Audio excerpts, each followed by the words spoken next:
Madame, mademoiselle, monsieur, bienvenue à Metro News. Voici les principaux titres qui seront développés aujourd'hui. Troisième défection au sein du comité de pilotage des États généraux sectoriels. Le président de cette entité, Monseigneur Louis Québroux, annonce son retrait. Plus de 20 000 planteurs de la vallée de l'Artibonite vont bénéficier du support de l'État haïtien dans le cadre du projet d'appui à la production risicole. Présentation par l'ambassade du Chili en Haïti des nouveaux critères pour l'obtention d'un visa. Désormais, les Haïtiens qui veulent se rendre dans ce pays doivent se plier à tout un ensemble de procédures.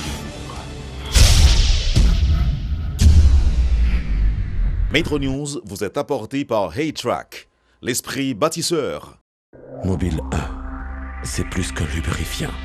C'est le mélange parfait de plusieurs huiles qui se transforment en molécules pour vous permettre d'aller plus loin, beaucoup plus loin qu'avant. C'est l'évolution de votre moteur. Choisissez les lubrifiants mobiles. Ici vit l'énergie.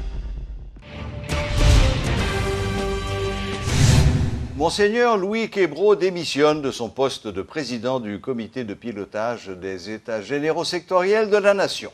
Dans une correspondance acheminée le 16 avril dernier au président Jovenel Moïse, l'archevêque émérite métropolitain du Cap-Haïtien s'est déchargé de la mission de coordonner le comité de pilotage. Dans cette missive, il explique qu'il lui est impossible de concilier ses activités pastorales avec ce poste qu'il décrit comme politique. Il constate dans cette lettre que les défections au sein du comité de pilotage se sont multipliées ces dernières semaines. Notons que l'archevêque avait été très critiqué pour son discours lors du lancement de cette activité qui avait déclenché la colère des vaudouisants pour avoir prôné une approche chrétienne de ce dialogue. Pour faire le point sur la question, nous avons avec nous ce soir M. Lucien Jurat, porte-parole et conseiller en communication de la présidence. Monsieur Jurat, bonsoir. Bonsoir Serge, bonsoir à tous les téléspectateurs et toutes les téléspectatrices de Radio Métropole, de Télémétropole. Un plaisir d'être avec vous. Monsieur Jurat, le professeur Claude Moïse, l'ancien Premier ministre Jacques-Édouard Alexis et aujourd'hui Monseigneur Québroux, trois personnalités de premier plan, ont évacué le bateau, sont descendus du bateau. Qu'est-ce que cela vous dit? C'est quand même trois défections de poids. Trois défections, dira-t-on tout simplement au niveau de la présidence, pour des motifs différents. Et toutes les personnalités désignées pour faire partie du comité de pilotage des États généraux sectoriels de la Nation par la présidence l'ont été sur la base de leur engagement en vue d'une meilleure Haïti et de leur détermination à continuer à œuvrer pour que dans les 30 prochaines années, Haïti soit véritablement sur les rails du développement durable. Au niveau de la présidence, nous disons que c'est bien malheureux que celui qui a été désigné pour être le coordonnateur du comité de pilotage, le président de cette structure, et qu'il avait accepté, avance aujourd'hui que pour des raisons liées à ses obligations professionnelles, pastorales, il se trouve dans l'impossibilité de continuer. Nous disons que c'est bien malheureux, mais ce n'est pas une raison pour que cette initiative très louable que constituent les États généraux de la Nation stoppe pour autant. Nous devons préciser que durant sa campagne, le président de la République avait déjà promis au peuple haïtien que s'il accédait au pouvoir, il ferait de ce dialogue national une réalité dans la mesure où l'ensemble des problèmes auxquels est confronté le pays aujourd'hui ne peut être... Ces problèmes ne peuvent être résolus par un seul secteur ou un seul groupe, et qu'il nous faut tous nous mettre ensemble, nous asseoir, discuter ensemble et voir comment on peut dégager des perspectives sur le long terme. Ce n'est pas l'histoire de mandat qui se joue ici, c'est l'avenir du pays.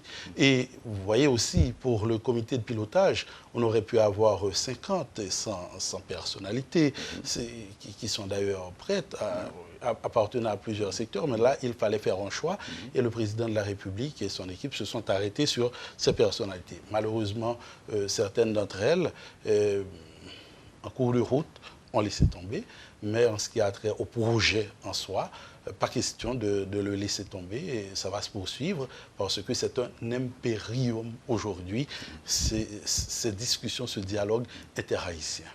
Qu'est-ce que vous avez prévu au niveau de la présidence? Est-ce que ces 3 personnalités seront remplacées ou bien est-ce que vous continuez avec ceux qui sont restés?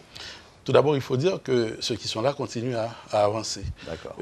Au niveau de la présidence, ça fait l'objet de discussions à présent pour savoir quelles dispositions vont être prises parce que quand même ça laisse un vide. Quand c'est le président du comité de pilotage qui décide de jeter l'éponge, il faut trouver une formule car il n'y a pas d'équipe sans capitaine, il n'y a pas de bateau sans capitaine non plus. Même si l'on dirait que le capitaine du grand navire que représente la nation, c'est le président de la République, mais pour le comité de pilotage, il faut bien quelqu'un qui dise aux autres, écoutez, en avant, en avant. Et là, aujourd'hui, on n'a pas ça. Et le président de la République est en train de plancher pour voir avec l'équipe du cabinet présidentiel comment on peut arriver à trouver la meilleure issue possible à cela. Bon, donc, comme on pouvait s'y attendre, cette mission que le président s'était donnée pendant sa campagne continue et va continuer, vous l'avez dit, ça concerne l'avenir du pays et pas seulement quelques personnalités. Quelle est la prochaine étape, là, maintenant? Vous en êtes où? Bon, écoutez, les difficultés auxquelles se trouve confronté, je dirais, pour le moment, le démarrage du comité de pilotage était quelque peu prévisible, car ce n'est pas une entreprise facile quand même. Arriver à mettre tout le monde autour d'une même table, des gens qui ne voient pas toujours les choses de la même façon, alors qu'aujourd'hui, nous n'avons pas une situation de crise aiguë dans le pays qui pourrait nécessiter qu'on aille vers ces états généraux, mais étant donné que pour le président de la République, c'est quelque chose qui va au-delà de sa personne, au-delà de son quinquennat, et il a jugé bon de lancer cette discussion. Qu'il y ait des difficultés, c'était prévisible et les obstacles sont faits pour être abattus, les difficultés sont là pour être dépassées. Et au niveau de la présidence, on va trouver les personnes ressources adaptées. Et pour cela, les prochaines étapes, on vient d'avoir 2 journées de retraite durant lesquelles il était question de définir la méthodologie, les règlements généraux. Il y a un local qui a été trouvé. Donc, l'équipe est en marche actuellement. Nonobstant ces petits grains de sable qu'il faudra à tout prix ôter de la structure du moteur pour que le moteur tourne au bénéfice de la nation, du plus grand nombre. Voilà. D'autant plus que tout cela est tout à fait nouveau en Haïti. Tout à fait nouveau et comme toute démarche nouvelle, c'est sûr que... Il faut pouvoir le temps de rodage. Tout à fait, le temps de rodage, c'est bien. Mais écoutez, Monsieur Jura, je vais quand même profiter de votre présence ici pour aborder une autre question qui est celle de ce remaniement ministériel qui commence lui aussi à faire couler de l'encre avec même une petite bombe qui a éclaté hier et qui a été déposée par le député de la Crous. Alors, où en est-on de ce remaniement ministériel? Bombe, heureusement, qui ne fera pas de dégâts. Qui ne fera pas de dégâts dans la mesure où nous évoluons dans une république. Et les principes républicains, ils sont clairs. Et étant donné que nous avons opté pour la démocratie aujourd'hui, et l'une des règles sacrées de la démocratie, c'est la séparation des pouvoirs. Et ce n'est pas nous qui le disons, ce n'est pas le président de la République, c'est la Constitution qui donne à chaque pouvoir ses responsabilités. Et dès que nous parlons de remaniement du cabinet ministériel, ça incombe, ça compète au pouvoir exécutif. C'est une prérogative du président de la République qui juge de l'opportunité de ce remaniement ou non. Bien évidemment, dans le contexte actuel où nous avons une majorité parlementaire, il est toujours de bon ton, et il est toujours, si vous voulez, c'est élégant que de discuter, échanger avec cette majorité pour qu'elle soit au courant des décisions à venir. Mais de là, il n'y a pas de transfert de responsabilité.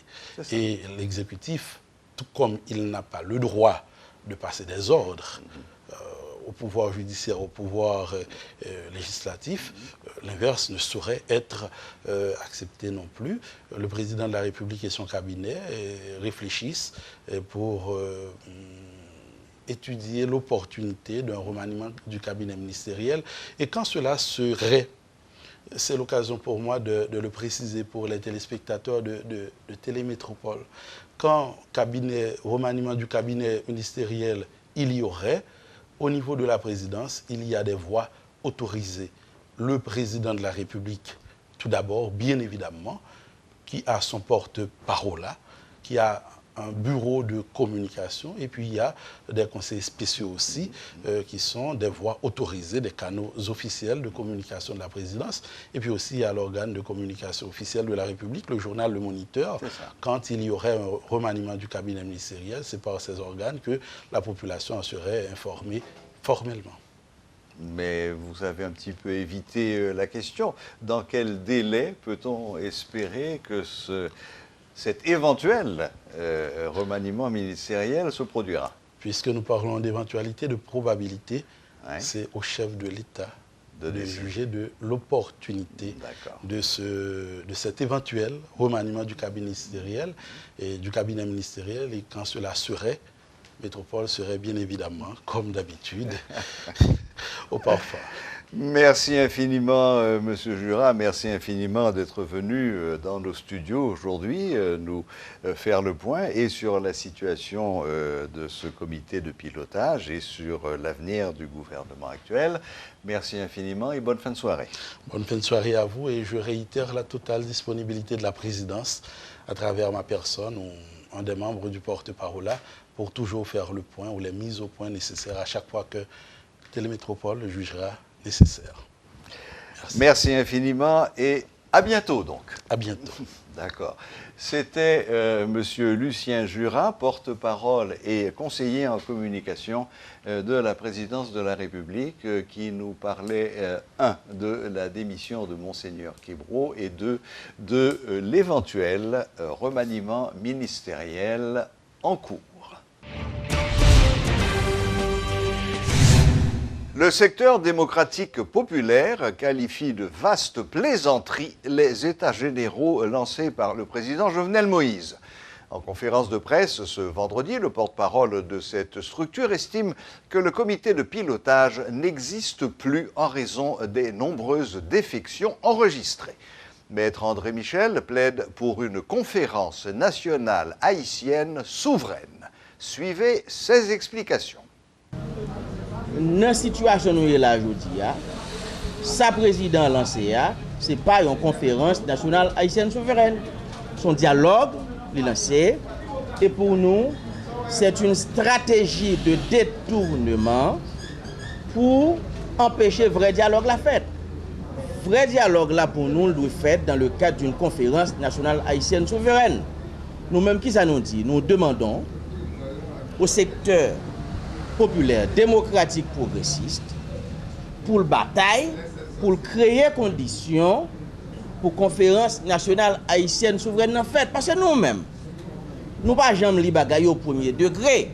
Nous ne pouvons pas mettre dans la tête nous que capable d'une conférence nationale haïtienne souveraine, capable d'un autre projet de société qui sorti dans le ciel, qui tombe à terre. Nous ne pouvons pas croire ça, il ne peut pas exister. Nous croyons qu'il faut l'inscrire dans une dynamique de combat.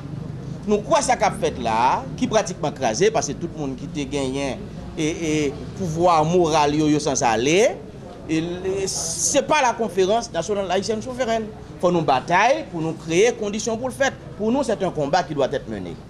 Et nous pas dit la conférence nationale haïtienne souveraine a fait là. Il faut que PHTK pas là-dedans comme parti politique. Nous n'avons jamais dit ça. Nous pas dit les conférences nationales haïtiennes souveraines a fait, faut que classe économique n'en parle là-dedans. Jamais, nous pas dit ça.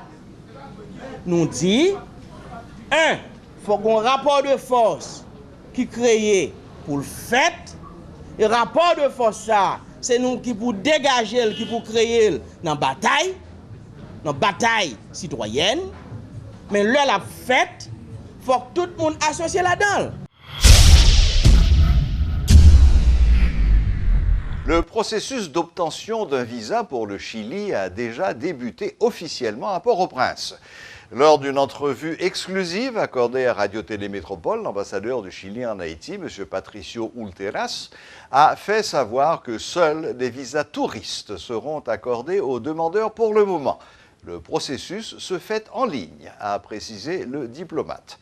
Quels sont les critères pour obtenir ce visa? Qu'arrivera-t-il aux immigrants haïtiens vivant déjà au Chili? Vanessa Léger et Paul Léel ont rencontré l'ambassadeur. Suivez leur reportage. La longue file d'attente devant l'aéroport Guimalari a disparu. Le gazon a même eu le temps de repousser. Avec les mesures prises par le nouveau président chilien depuis le 16 avril, désormais les Haïtiens ne peuvent plus se rendre au Chili sans visa. Selon l'ambassadeur Patricio Ulteras, pour le moment, seul le visa touriste, valable à 90 jours au maximum, sera accordé aux demandeurs. Le processus s'effectue en ligne à l'adresse tramites.minrel.gov.cl. Les postulants paieront un frais de 25 $ américains et fourniront les pièces suivantes: une photo, un passeport valide, casier judiciaire, lettre d'invitation, réservation d'hôtel, billet d'avion et une accréditation de capacité financière. Les Haïtiens qui veulent aller au Chili comme touristes, ça veut dire pour un séjour court, pour visiter la famille, pour se promener, etc., pour des périodes de moins de 90 jours, doit demander un visa de tourisme au consulat. D'autres types de visas seront bientôt disponibles. L'ambassadeur chilien a fait savoir qu'à partir du 2 juillet, le processus de réunification familiale débutera. Le 1er août, un visa d'opportunité sera accordé à tous ceux qui voudront aller travailler au Chili. Ce visa sera valide pour une année renouvelable. Mais avant cette date, personne n'aura le droit de venir résider au Chili, surtout avec un visa touristique, sous peine de tomber sous le coup des sanctions prévues par la loi chilienne. Les personnes doivent voyager avec le visa qui est le mieux adapté aux raisons réelles du voyage. L'ambassade ne peut être tenue pour responsable des pertes réalisées par les personnes qui ont déjà acheté leur ticket avant que ces nouvelles mesures soient prises. Ils devront demander un délai à leur agence respective, le temps d'obtenir un visa. Aucune crainte pour les Haïtiens déjà présents au Chili. Un processus de régularisation est en cours. Les informations sont disponibles à l'adresse électronique www.extranjeria.gov.cl. Les détails de ce processus sont dans tous les médias au Chili. Les Haïtiens, on ne peut pas les rater. On ne parle d'autre chose au Chili que de ça, parce que ça ne concerne pas seulement les Haïtiens, mais aussi, comme je viens de dire, 350 000 étrangers qui sont en situation irrégulière. Jusqu'à jeudi dernier, seules 13 personnes avaient déposé une demande de visa. L'ambassade est ouverte à toutes les questions et il est possible de les poser au 34 26 37 82 ou directement en allant au numéro 2, rue Coutilien, à Musso.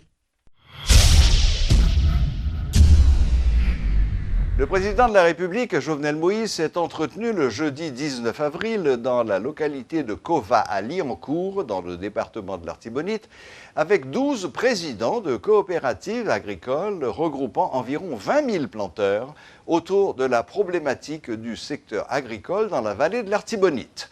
Déroulé en présence du ministre de l'Agriculture, M. Carmel André Béliard, de la coordination de la caravane du changement et d'élus locaux, cette rencontre a été l'occasion pour le président Moïse de donner la garantie aux agriculteurs présents que l'État fournira son plein support aux planteurs dans le cadre du projet d'appui à la production risicole afin de donner une nouvelle impulsion au développement de l'agriculture. Nous décidons pour que l'agriculture lui fasse de l'autre façon dans le pays. L'agriculture pour le faire de l'autre gens, pour que le monde capable de produire, l'État capable d'agriculteur encadrement qu'il faut pour nous arriver à atteindre pour quantité de riz que nous avons besoin que le pays a consommé. Mettez-nous ensemble, même gens 12 coopératives qui gagnent en tout 20 000 agriculteurs, sont gros causés. Les 20 000 personnes qui mettent tête ensemble ici en Haïti, c'est en pile sacrifice. Dans tout le pays, je demande tout agriculteur qui a regardé, mettre tête ensemble. À travers le ministère de l'Agriculture, nous avons arrivé sur nous pour nous venir faire nous qu'à travail. Gens, nous supposons faire ça. Parce que pas un pays sans paysans, pas un pays qu'on peut parler de développement sans ou pas arriver produit manger pour manger. À travers ces... Les ouvriers haïtiens se préparent à célébrer la fête de l'agriculture et du travail. Plusieurs activités de mobilisation sont prévues à Port-au-Prince, dont une marche pacifique. Objectif, exiger un salaire minimum de 1000 gourdes et de meilleures conditions de travail.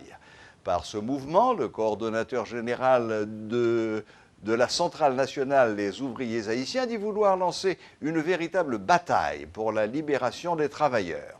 Cette marche, selon Dominique Saint-Éloi, sera également l'occasion pour les ouvriers de réclamer des emplois décents en Haïti. Suivez les déclarations du responsable de ce mouvement, Dominique Saint-Éloi. Travail à travail, il n'y a pas qu'à acheter un plat de manger. Travail à travail, il n'y a pas qu'à louer caille pour dormir. Travail à travail, il n'y a pas qu'à payer machine pour aller travailler. Mobilisation, c'est pour exiger avec le gouvernement, avec le patron, ben nous salaire minimum. 1000 gouttes, lundi 1000 gouttes, c'est 125 gouttes par an pour 8 heures de temps de travail, sans augmentation de tarif, sans aide supplémentaire par la dalle, et puis nous demander tout bon gens accompagnement social permanent. Et c'est au plan marche pacifique que la pied, et nous inviter tout secteur. Accompagnement social, pas oublier. Président Jovenel Moïse dit la bail 400 autobus dans le palais national. Il te dit nous ça dans rencontre qu'il te fait avec nous l'année dernière. Il pas chambre nous. Il te dit qu'il y a une rubrique dans le ministère des Affaires sociales qui là pour bail manger. Je dis son diri cassé qu'il bail depuis dans mois décembre qui soit passé.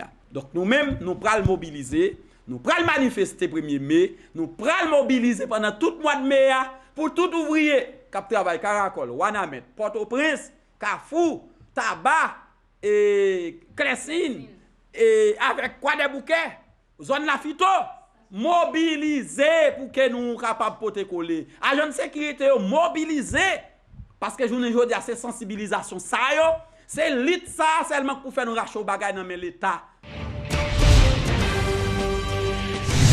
Cité Soleil a organisé les 18 et 19 avril dernier la 2e édition de son Festival pour la paix.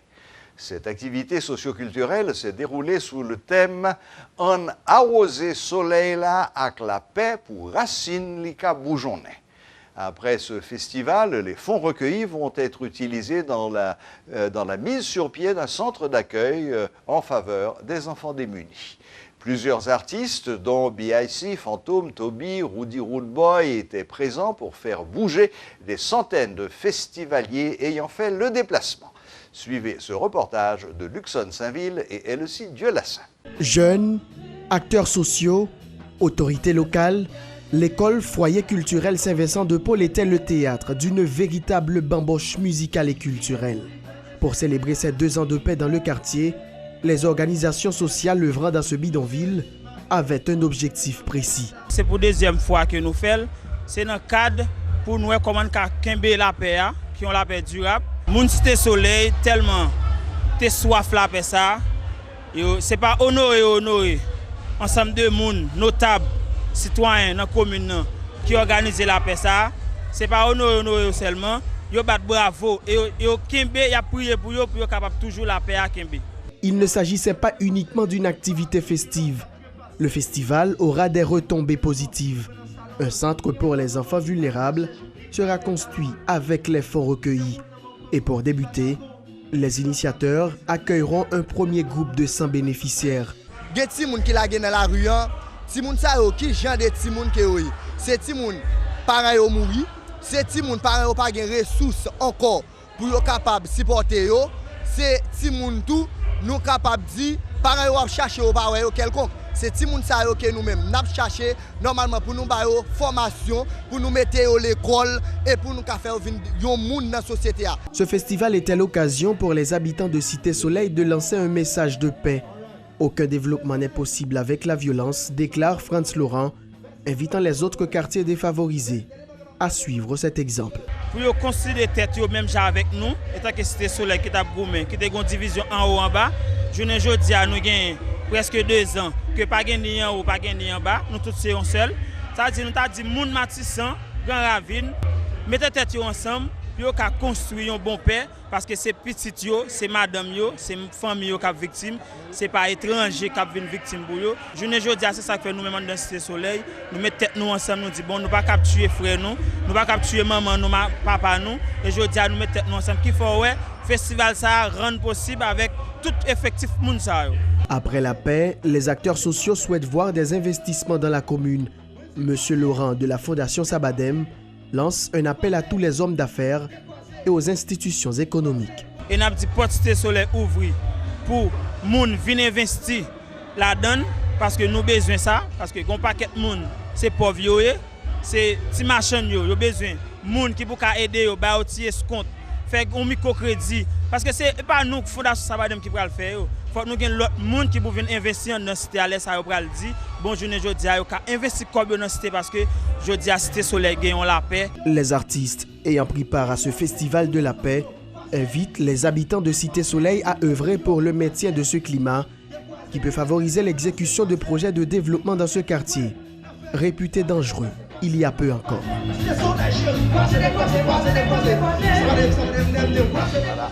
La boucle est bouclée. Merci de votre fidélité. Excellent week-end à toutes et à tous. Et à la prochaine, même heure, même chaîne.